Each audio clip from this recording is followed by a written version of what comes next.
The older brother takes a cigarette and thanks him. His wife snatches the cigarette angrily and says, "What era do you live in? Aren't you ashamed? You still smoke?" She throws the cigarette away and adds, "My husband isn't even addicted to this." At that moment, the younger brother, Alexander, looked visibly sad. There was a faint sadness and surprise in his eyes, as if he was truly hurt. But then he hands it to the other brother, Henry, and says, "Here, you smoke it." Henry takes the cigarette and says, "This is the same cheap cigarette, isn't it? It's still the same as always." Then he tosses it back at Alexander with a hint of sarcasm. Afterward, he takes a cigarette from his own pocket and says, "Look, this is the real thing." He then throws it on the table. Ethan asks seriously, "So, you came this time. Was there something you needed from me? Because usually, meetings don't happen suddenly or without a reason." Alexander, in a soft voice, says, "Yes, a few days from now, I'm getting married." Handing over the card, he says, "This time, I especially wanted to invite you and your wife, so you can join me in my happiness. This is my joy, and I want you to be genuinely a part of it." Ethan happily says, "Congratulations! When the time comes, your wife and I will definitely come." Alexander hands the card to Henry and says, "Here, this is my wedding card. You come too." Henry sarcastically says,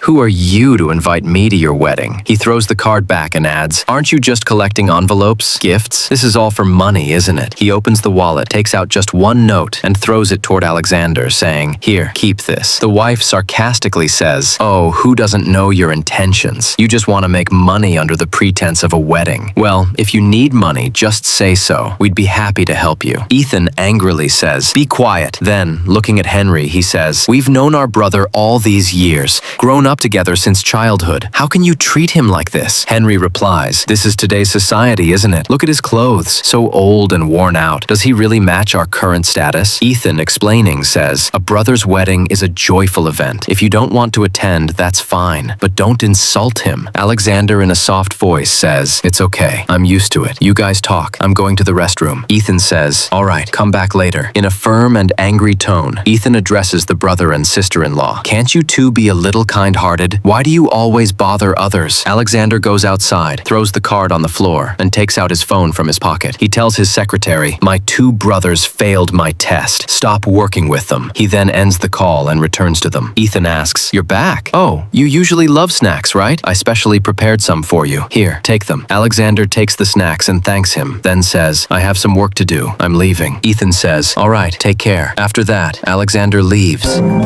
And at that moment, Ethan's phone rings. His wife answers and hands it to him. "Caller, effective today. Your company has been completely sealed." How did Alexander make the company decisions in the end? Do you think it was the right choice? In your opinion, what truly brings success and respect?